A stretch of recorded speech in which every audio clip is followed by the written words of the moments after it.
order to make it more stringent, more deterrent, is being brought in. My humble request to all the elders in the House is that please help us implement this legislation effectively.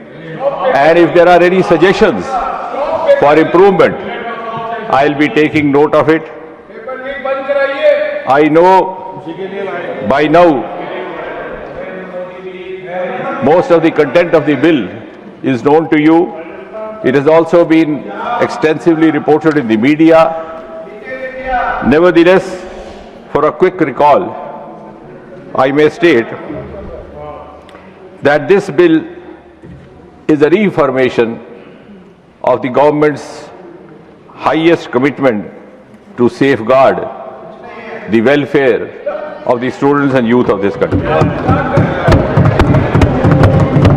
Paper leak is an issue and a malaise which has confronted this nation and has been reported from different parts of the country, regardless of whichever the party in power, regardless of whichever the state or the union territory. The list is very long, but if you go through, you will understand how assorted it is, hardly leaving any state or any party untouched. Some of the infamous paper leaks extensively reported in the media and talked about include the 2009 Railway Recruitment Board, 2011 All India Engineering Entrance Examination, 2012 AIIMS Delhi Entrance Leak, 2013 Maharashtra Higher Secondary Certificate Leak, 2010 B.Ed Entrance Examination, 2014. Yes, I am coming to that. I am coming to that. Yes. Coming to. I have come up to 26. I am going to come up to 26. Let the minister speak, please. I said I will come up to 2026.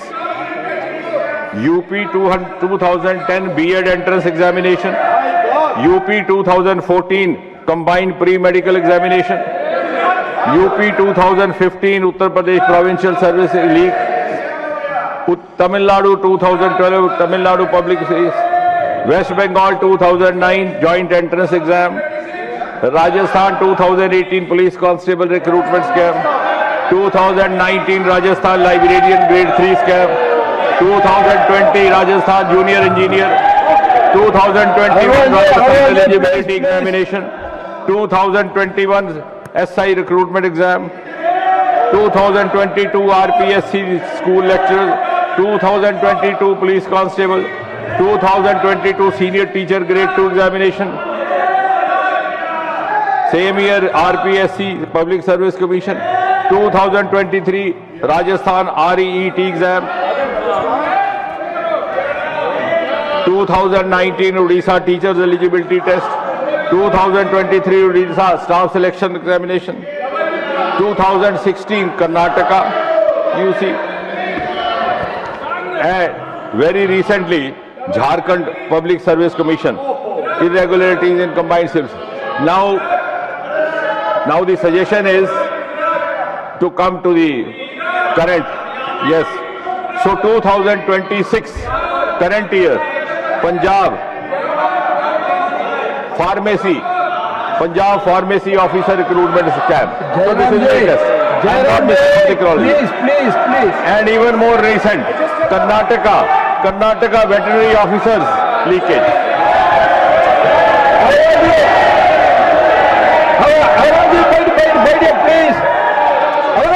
Please, I will take care of you, please, my dear.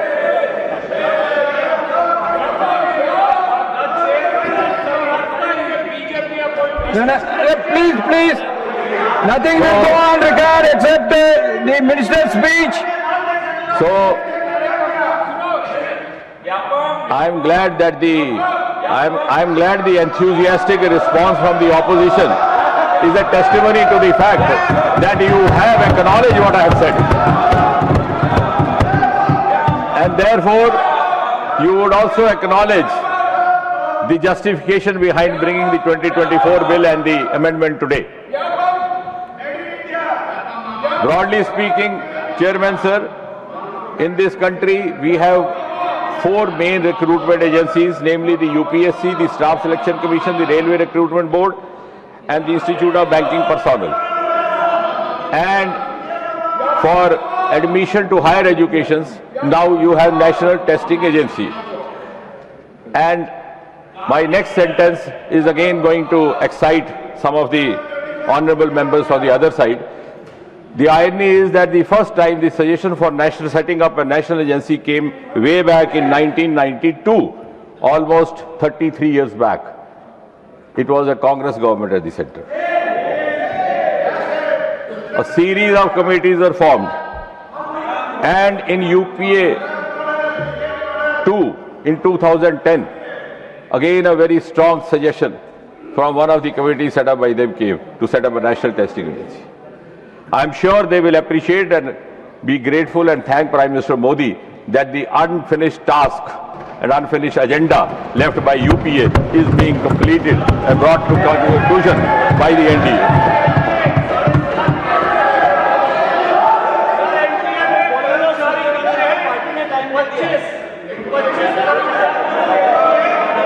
And therefore, please take your seat. And therefore, Agarwal ji, in an honest bid, Agarwal ji, please take your seat. Don't get agitated. in an honest bid to carry forward what could have been carried forward by the earlier governments, the Public Examination Bill 2024 was brought in January 24. It was enacted in February 24, implemented in June, and also notified in June 24. The bill's main objectives at that time were to give greater transparency. Honorable member, please Yes. take your seat. Yes, that is precisely the reason you didn't bring the bill. Because Pankaj, you go back to your seat, please. the bill Pankaj, you sought to please bring go back to your greater seat, transparency, greater credibility. And I'm not saying this. There is a strong opinion in this country that this agency was not brought in because there were certain vested interests involved, and which were not compatible with transparency. But here it was a noble thought to reassure the youth that their sincere and genuine efforts would not go unrewarded in the hands of a few vested interests, and to ensure that their future would not be jeopardized by self-seeking Jairam Ramesh, your governments party is of the having day. sufficient time. You can give notes to The your more- speakers and you the can more speak you also. oppose, Please wait. the You more please you take your admit seat. that you had a Pankaj, reason you take of your not seat. bringing it national testing agency running commentary, for please. 53 years. Just as they took 70 years to erase out Article 370, which was their commitment, they took 33 years not to bring in national testing agency. And now that this is being brought, the clamor is not against the bill. The clamor is against that interest which is going to get compromised hereafter. You are the protectors of paper leak mafia. That's Yes, This will not go on record. The running commentaries will not very go on fact. record. Only the minister's speech will go on record. the government's intention is evident from the fact that You the can speak moment everything when you the recent leak was reported. When you are going to speak, when your turn is coming, why you are giving running commentary, please? Minister, please. Yes. No, I don't get disturbed. In fact, I feel complimented. That means it is touching the right chord. सही जगह पे निशाने पे तीर लग रहा है. कि मैं ये स्मरण कराने की कोशिश कर रहा हूं कि 33 साल तक जो ये काम ना कर सके वो आज अंजाम होने जा रहा है. लेकिन मुझे यकीन है इस देश में कुछ ऐसे भी कुछ बुद्धिजीवी थिंकर होंगे जो इसका भी आंकलन करेंगे कि 33 साल वो क्या कारण थे जिस कारण से ये नेशनल टेस्टिंग एजेंसी स्थापित ना की गई. वो कौन से वेस्टेड इंटरेस्ट थे, वो कौन से मैनेजमेंट कोटा थे कॉलेजों के.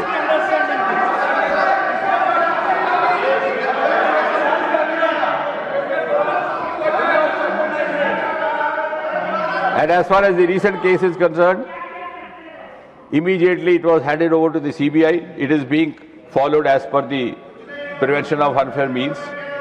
And day 4 yesterday, the charge sheet was filed. And I'm glad to share that from yesterday, the trial has begun. As per this new law, the investigation will be complete in 2 months, followed by trial in 3 months, 5 mahine. We did not allow indefinitely running trials, which was happening in the earlier governments. अगर कहीं मजबूरी में कोई case दायर करना भी पड़ता तो it was more of an exit route or face saving, with the firm belief that you will never come to the conclusion.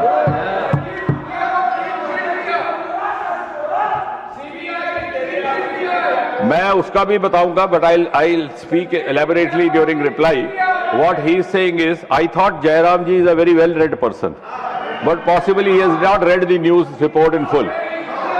Mukhia was never implicated in 2026 case. A, he was also not implicated in 2024 leak. While rounding up, मैं आपने पढ़ी नहीं खबर. While rounding up, since he was a known scamster in Bihar for paper leak, so when they were rounding up the suspects, he was also taken in. But per se in this case, he was not involved. And that is the report. I thought you read more than me, but today I am glad that I read more than Jairam ji. Anyway, so sir, without wasting time, then because we have to go in for discussion, a number of speakers, and finally we'll also have the concluding remarks. Just to spell out briefly in 5 minutes these important provisions that are being brought in, just the recall of the fellow speakers as well. In the earlier bill of 2024, we had the subsection 1 of section 10, where a person or persons involved were subject to 3 to 5 years of imprisonment and a fine up to 10 lakh. This has been increased to imprisonment of 5 to 10 years and a fine up to 50 lakh. As far as the service provider is concerned, now if Jairam ji has not read that, I will read out. What is the definition of service provider? नहीं, क्योंकि आप ही बार बार टोक रहे हैं और कह रहे हैं आपको ज्यादा.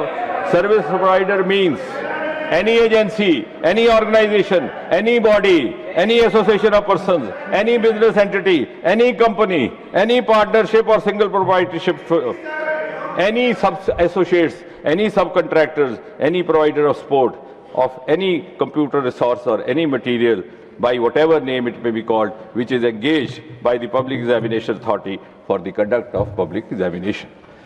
So this was a definition given in 24 itself, but just to recall. Now, in 24, the penalty laid down was fine up to ₹1 crore and barring them from conducting an exam for 4 years. This fine is now being increased to 5 years, and the concerned would not be allowed to conduct an exam instead of 4 years for as long as 8 years. Subsection 3 of section 10, director or senior management in connivance. Imprisonment earlier was 3 to 10 years in 24, now it is being increased to 5 to 10 years. Fine was up to 1 crore, it is now being increased to 5 crore. And organized crime, the mafias, which sometimes prompt us to oppose the bill. Mafia is a larger nexus. It could involve persons from the business community, persons from the crime world, and persons from public life also sometimes, unfortunately. And the echo buzzes all around. And for this organized crime committers,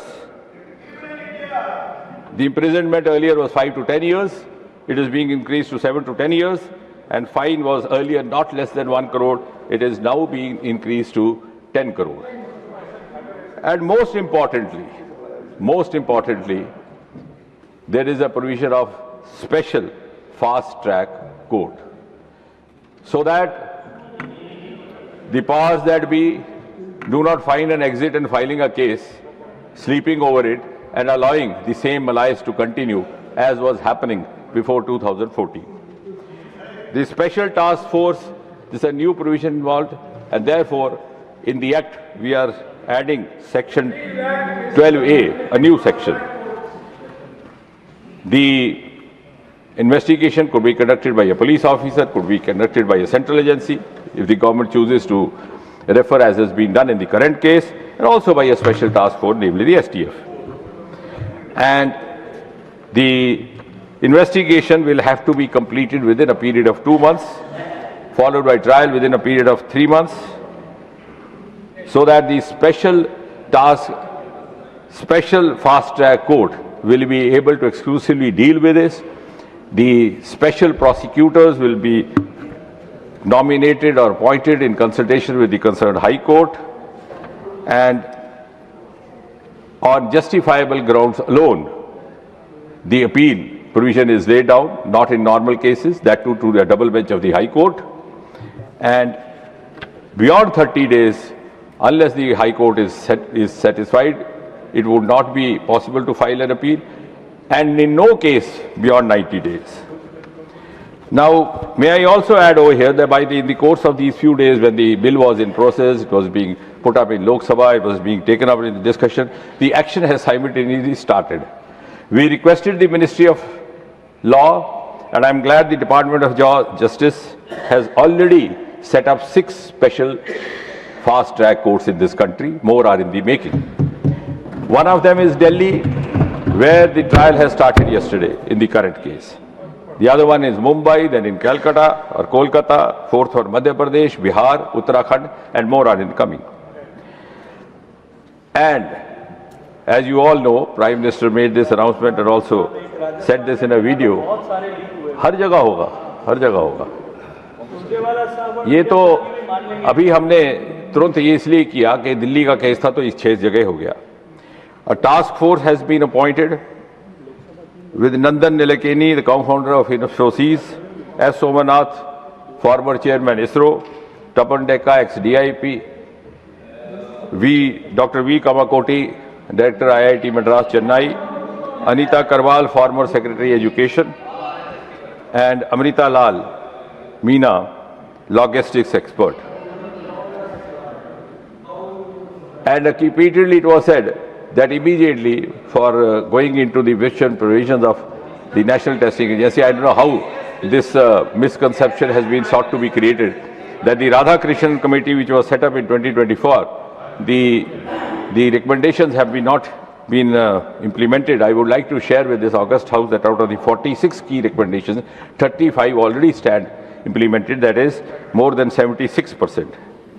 And therefore, the government is in right earnest with all the sincerity at its command, bringing in this amendment, and I'm sure no member will have any reason to object to this, and if you have an objection, I'm afraid the countrymen will be having objections for you. Now the motion is moved.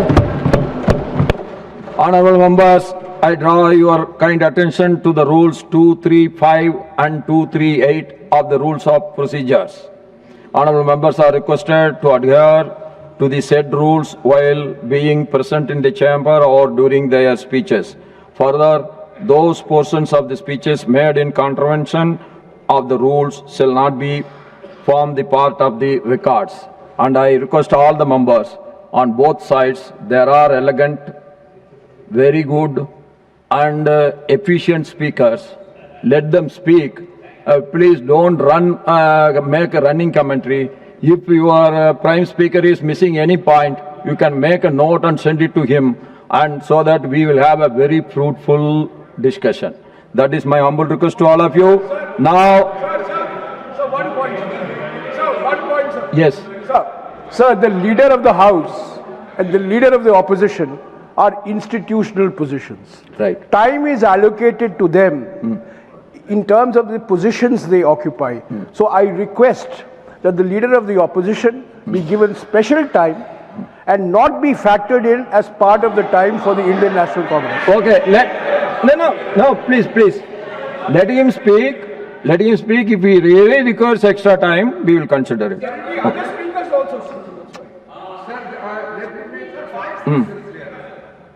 It is an established system that whether it's the leader of the House or leader of the opposition, when they speak on behalf of the party, the time is allocated, it is counted in the time allotted to the party. However, looking at the position, being the leader of the House and leader of opposition, they always enjoy some privileges And I have seen the Honorable Chair has always given that courtesy. But what I want to say is opposition leader represents entire opposition party. And leader of the house represents entire house. And that part we will always ensure from our side. And only when there is some kind of remarks which is objectionable, then only our members rise and object. Otherwise, leader of opposition is always given due respect. I now call upon the members whose names have been received for participation in the discussion.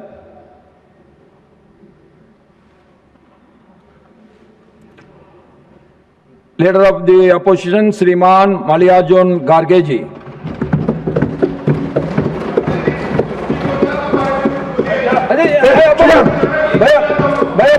Please take your seat. Please take your seat. Nothing will go on record except Kharge ji's speech.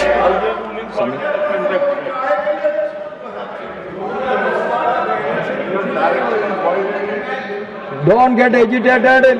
Let us hear the points of the speakers. Please listen. धन्यवाद sir, आपने मुझे बोलने का मौका दिया और आपने सविस्तर से सुनने का भी बात यहाँ पर रखी, इसीलिए मैं अपने बात को ठीक ढंग से रखूँगा और मैं यही चाहता हूँ कि सरकार के लोग ठीक से सुने और इसका उत्तर वो ठीक से दे, यही मेरी अपेक्षा है और आप मुझे डेफिनेटली सपोर्ट करेंगे, ये मेरी आशा है। सर, मैं शुरू करता हूँ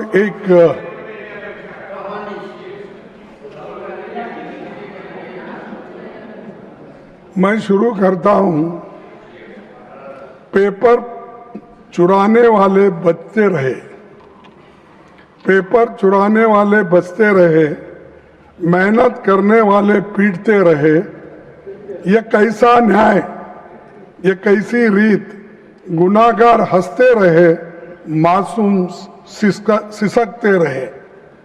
यानी मासूम लोग आज मासूम, तो ठीक है, आपका हिंदी बहुत अच्छा होगा, आपका हिंदुस्तानी भी अच्छा होगा, मेरा भी थोड़ा हिंदुस्तानी सुनिए। सर, मैं ये इसलिए कह रहा हूं कि पेपर लीक होने से कितने मासूम लोगों का नुकसान हुआ और कितने लोग पीटे गए, कितने माँ बाप परेशान हैं, कितने औरतें बच्चे परेशान हैं, इसको जाहिर करने के लिए ये बात मैंने आपके सामने रखी। सभापति जी, आप अभी पब्लिक एग्जामिनेशन अमेंडमेंट बिल 2026 में जो जहाँ चर्चा के लिए आई है, उसमें सिर्फ आंकड़े बदले हैं। मेरे पास पूरा ये है बिल, तो उन्होंने पढ़ा, वो बिल मेरे पास भी है, इसमें सिर्फ आंकड़े बदलते गए, उससे कुछ होने वाला नहीं है। ज्यादा जुर्माना, कड़ी सजा, special task force, fast track courts जैसे प्रावधान आपने इसमें रखा है, इससे कुछ फर्क पड़ने वाला नहीं। फर्क इससे पड़ेगा आप किस ढंग से इस एग्जामिनेशन को लेके चलेंगे और विदाउट पेपर लीक आप कैसा बनाएंगे, वो उस पे ऊपर निर्भर करता है। नहीं कि इसको हमने बढ़ाया 1 करोड़ से 10 करोड़ किया या 2 महीने से 6 महीने किया, इससे सुधारने वाला नहीं है।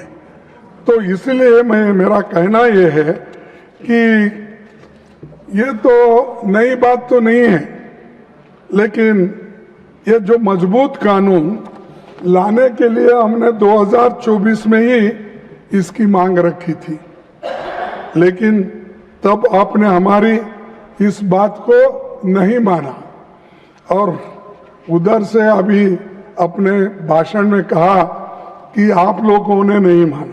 लेकिन इस मजबूत कानून को ठीक करने के लिए हम बार बार आपके सामने कहते रहे, लेकिन आप किए नहीं।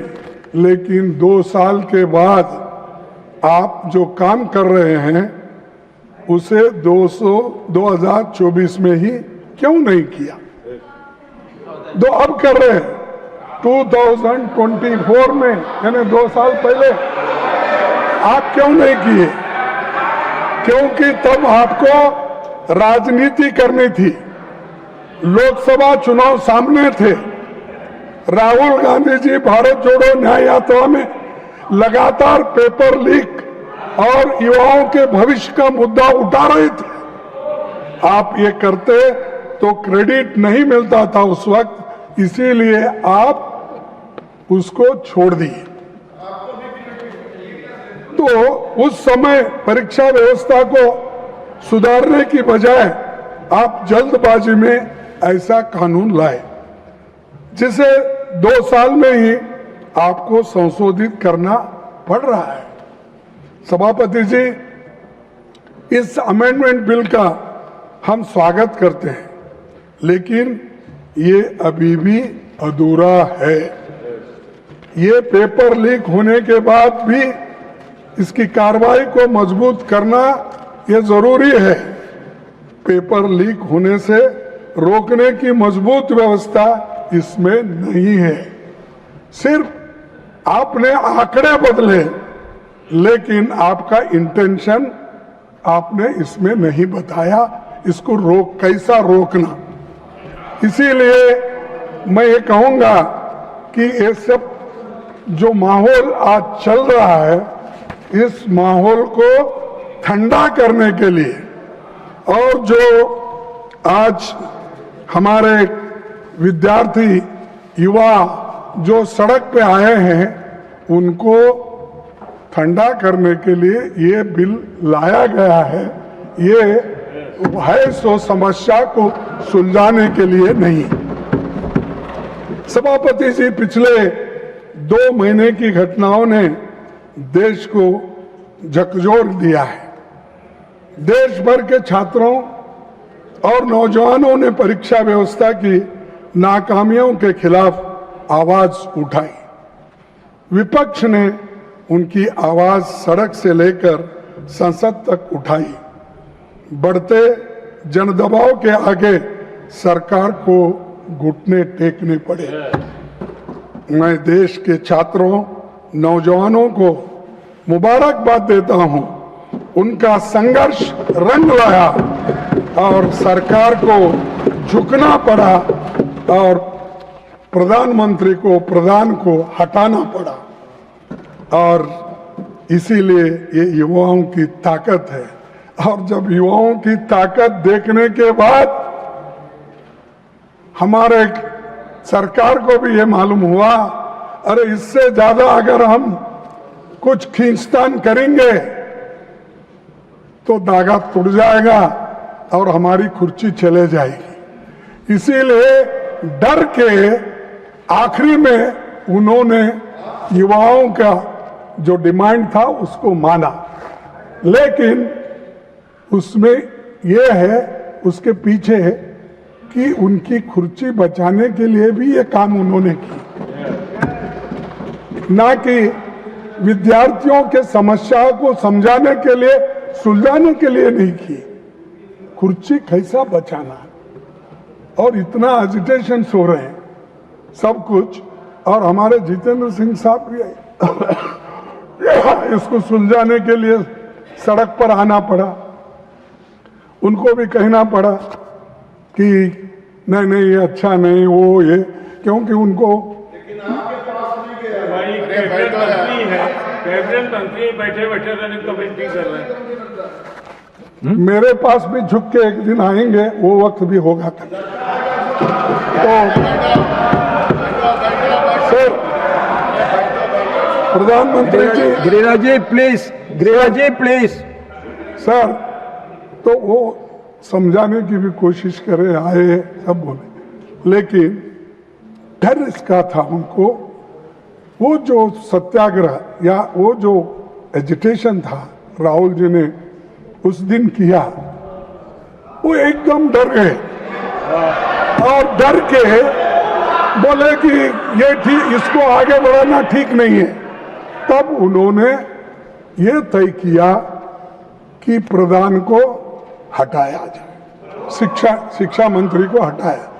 तब ये एक उनका अंदरूनी विचार है, और आप किसी से भी पूछिए, वो दिल में उनके है लेकिन बाहर नहीं बोलते, क्योंकि मोदी जी अपने कुर्सी के लिए ये सब कुछ किए। ये कदम तभी उठाया जब छात्र पेपर लीक, परीक्षा की गड़बड़ियों और संस्थागत नाकामियों की बात कर रहे थे। तब सरकार ने उनकी बात सुनने की बजाय उनको अराजक कहा और हर सवाल को राजनीति से जुड़ा बताकर खारिज कर दिया था। तो ये मैं क्यों कह रहा हूं साहब, जब विद्यार्थी पहले ये पूछे, महीनों से वो लोग वहाँ सड़कों पे बैठे और महीनों से एजिटेशन कर रहे थे, अपनी बात रख रहे थे, उस वक्त आप क्यों नहीं पूछे? उस वक्त उनके पास क्यों नहीं गए? उनके पास क्यों आप निगोशिएट नहीं करे?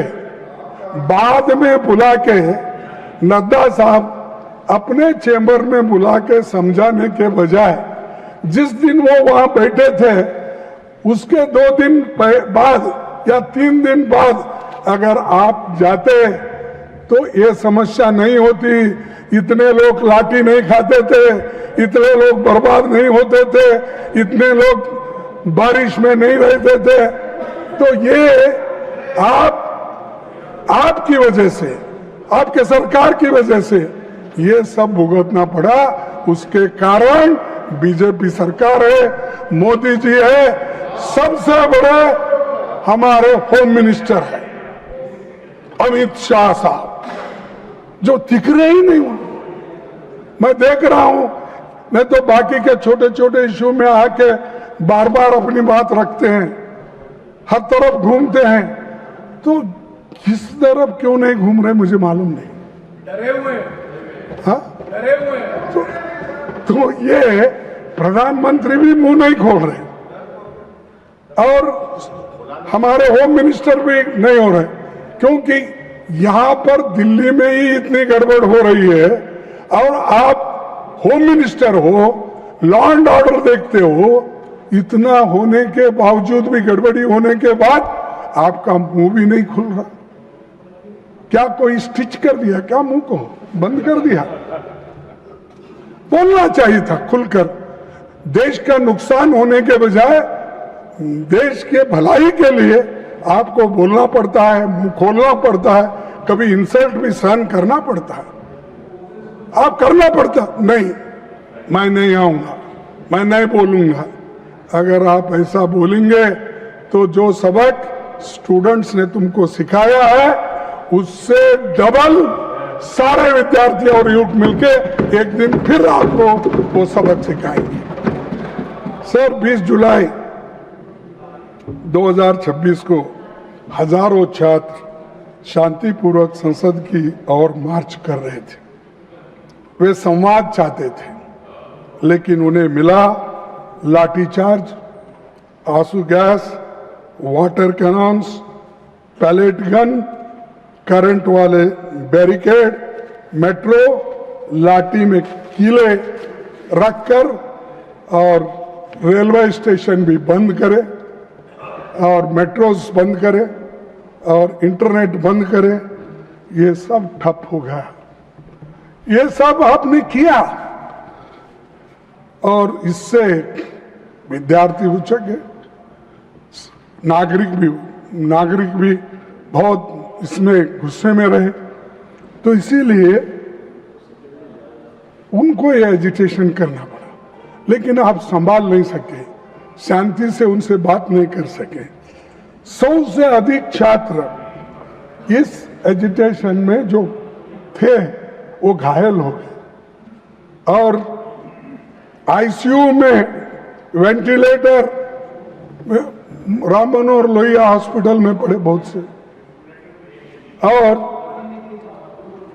कई बच्चों को आंखों में वो पैलेट के छर्रे लगे, आंख पे लगे, पीछे लगे। आप सब देखे हैं, सब टीवी में आप बहुत देखते रहते हैं, आप देखे हैं। लेकिन ये देखकर हमको तो शर्म आई, उनको शर्म आया क्या नहीं मुझे मालूम नहीं। जो मुझे शर्म आया, अरे मेरे विद्यार्थी जो गांव-गांव से आए, स्टेट से आए, उन बच्चों को पैलेट्स का यूज करके उनको मार रहे हैं और हॉस्पिटल में गिरे हैं। किसका आंख गया, किसका कान गया, किसका हाथ गया, किसका पैर टूटा। इसका जिम्मेदार कौन है? इसका जिम्मेदार आप है, होम मिनिस्टर है।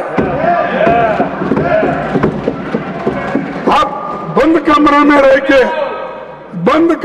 रह के आप सुन रहे होंगे मेरी बात, लेकिन आप बंद कमरे में रह के बहुत दिन छुप नहीं सकते। एक दिन हम बाहर खींच के लाएंगे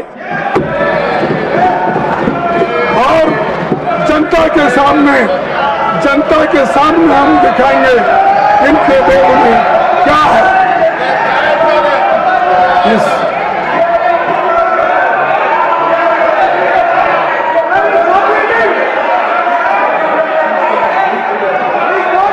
Now I call upon the leader of the House. All of you take your seat. All of you take your seat.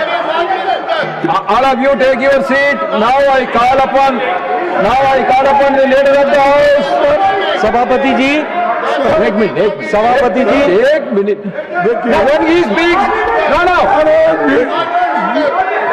सभापति जी, I call. When he is speaking, if he wants, I will call him. When the leader of the House is speaking, if the leader of the opposition wants to intervene, I will call the leader of the opposition. सभापति जी, Yes. सभापति जी, leader of the opposition को हम शांति से सुन रहे हैं और प्रजातंत्र में शांति से सुनना ये हमारी जिम्मेवारी है सरकार की। लेकिन मेरा निवेदन है लीडर ऑफ ऑपोजिशन से कि वह तर्क के साथ भावावेश में ना आए और भावावेश में ऐसे शब्दों का प्रयोग न करें जो असंसदीय है। अभी जो उन्होंने एक वाक्य यूज किया वह असंसदीय है, उसे कार्रवाई से निकालना चाहिए और आगे भी आप भावनाओं में न आए। वो मैं नहीं बोल सकता, वो मैं नहीं बोल सकता। Any unparliamentary by either side that will be expunged. No, don't insist on it. Please try to be within the framework so that the smooth, wonderful debate should take place. Sir, मैं कभी unparliamentary word इस्तेमाल नहीं किया। मैंने यही कहा, हम बोले तो जनशक्ति, जन, लोग, विद्यार्थी, महिला, ये लोग। मैं नहीं ऐसा जाके मैं खींच लेके आता हूँ नड्डा साहब को, होम मिनिस्टर को, ये नहीं बोला। मेरा कहना ये है कि ये जनशक्ति आपको खींच के लाएगी। कम से कम आके सदन में बैठो, बोलो, सुनो, रिप्लाई दो। अब हमेशा हर चीज का हमारे पास हमदर्द बोल के कोई औषध था, तेज नहीं, जिंदा तिलिस्मात। हर बीमारी को जिंदा तिलिस्मात, फीवर आने दो जिंदा तिलिस्मात, और कोई को बुखार आ गया वो जिंदा तिलिस्मात, अच्छा खांसी आ गई जिंदा तिलिस्मात, उसका नाम ही जिंदा तिलिस्मात। हर कौन सी बीमारी आने दो, लोग हैदराबाद में वो जिंदा तिलिस्मात ही देते थे सब। तो वैसा इनके पास कोई नहीं। हमेशा जो अपने पोर्टफोलियो के विषय रहते हैं, ठीक है, एक आधा बार हमारे स्टेट मिनिस्टर्स उनके तरफ से बोलेंगे, कोई बहुत ही अर्जेंट काम है, ठीक है वो बोलेंगे, लेकिन हमेशा सारी बात नड्डा साहब को लगा देते हैं। वो नड्डा साहब हर चीज का वो निभाते हैं। और उसके बाद अब जितेंद्र सिंह आए, हर चीज को उनको आगे करते हैं। और ये सब क्या है, ये सब जिंदा तिलिस्मात का काम कर रहे हैं। छोड़ो सर, 20 जुलाई की घटना के तुरंत बाद सरकार को देश के सामने पूरी सच्चाई रखनी चाहिए थी, लेकिन हैरानी है कि इतनी बड़ी घटना के बाद भी आज तक मैंने कहा पीएम या एचएम अपनी बात नहीं रखे, इसके बारे में रिग्रेट भी नहीं करे। रात के 12 बजे, रात के 10 बजे इंस्टाग्राम उसमें ऐसा लेके बात कर रहे हैं, और क्योंकि उनको नींद नहीं आ रही थी, बहुत परेशान थे। अरे आपको तो मन की बात बोलने की आदत है, आपको तो हर बात में इंटरफियर करने की आदत है, आपको तो पिछले सरकार को 100 बार गालियां देने की आदत है। कम से कम बच्चों को एड्रेस करने के लिए आपको समय नहीं मिला, रात के 12 बजे मिला। और दूसरे बात, धन्यवाद वो भी रात के 12 बजे। Thank you friends. ये नए शब्द उन्होंने प्रयोग किए, नहीं तो हमेशा हिंदी में बोलते थे,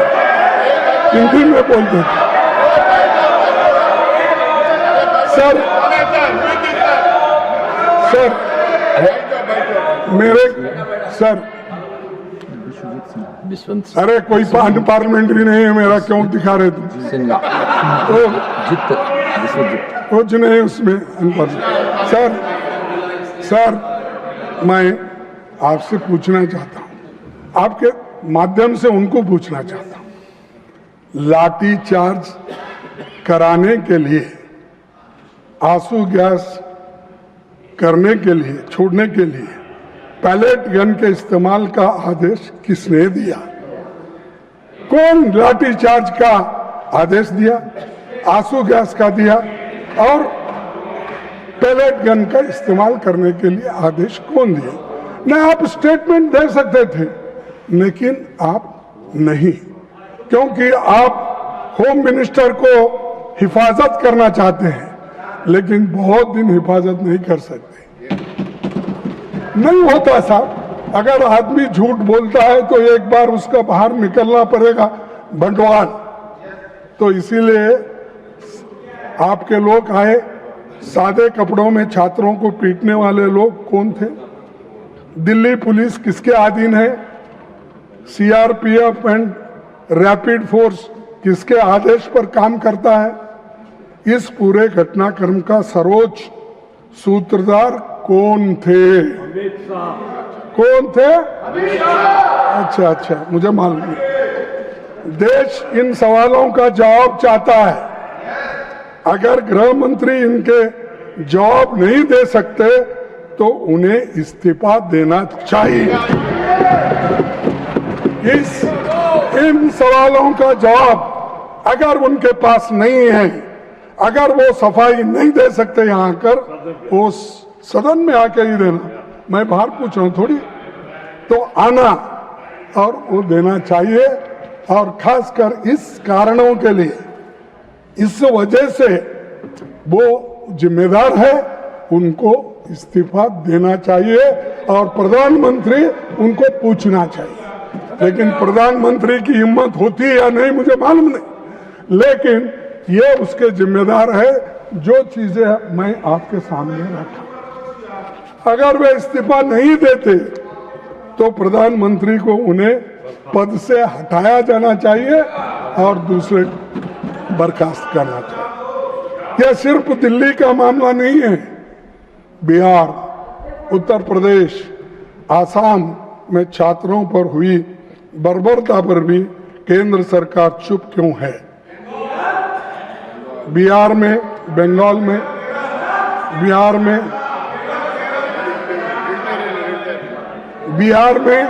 AK-47 का इस्तेमाल जिस पर हुआ तो आतंकवादी नहीं, छात्र था। छात्रों पर दमन हुआ, उनको जेल भेजा गया, FIR हुआ, पर किसी की जवाबदेही तय नहीं हुई। क्या सरकार को बच्चों पर हुई इस बर्बरता को लेकर जरा भी पछतावा नहीं है, जरा भी शर्म नहीं है? और मैं ये पूछना चाहता हूं कि ये जो काम हुआ, जिस तरह शिक्षा मंत्री जी इस्तीफे के बाद संसद के परिसर में बहुत पहुंचे, तो सत्ता पक्ष ने उनका जैसा स्वागत किया कि कारगिल युद्ध में जीत के आए जैसा उनकी स्वागत। हाँ? और उससे ये संदेश क्या है कि आप नाकामियों का भी उत्सव मनाते हो। आप नहीं मानते, नड्डा साहब दिल से आप नहीं मानते, क्या मानते हैं?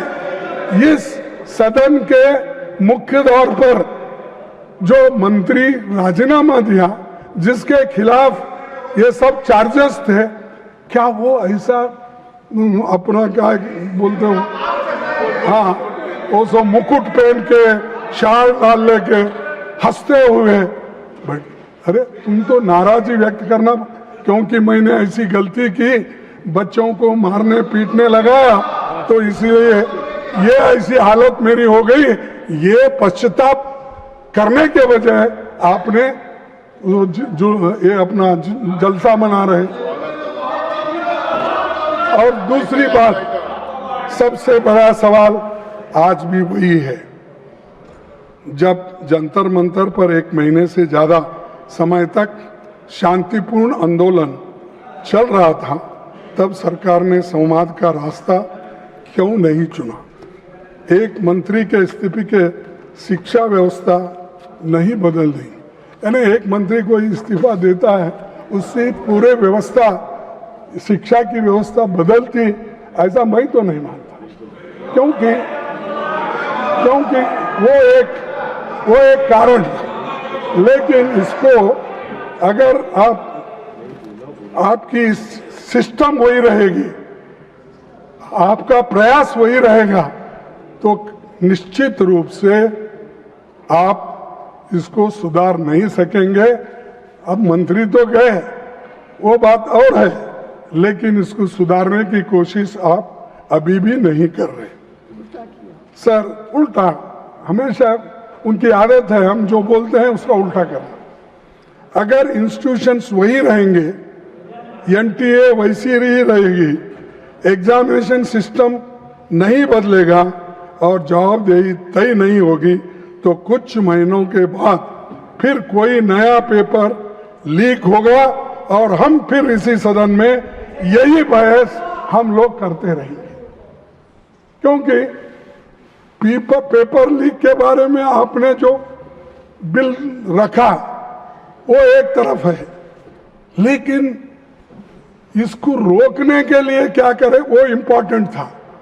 लेकिन आप सिर्फ लोगों को आपको रोकना। सर, सभापति जी, सरकार की नाकामी के सबसे ताजा मिसाल नीट UG 2026 है, जिसमें 22 लाख से अधिक छात्र बैठे थे। पेपर लीक हुआ, परीक्षा रद्द करनी पड़ी और बाद में पता चला कि परीक्षा से लगभग 15 दिन पहले बाजार में पेपर गुम रहा था। जांच में पता चला कि शिक्षा तंत्र में घुसा एक संगठित नेटवर्क नासिक, सीकर, दिल्ली, जम्मू कश्मीर, बिहार, केरला और उत्तराखंड तक ये फैला हुआ था।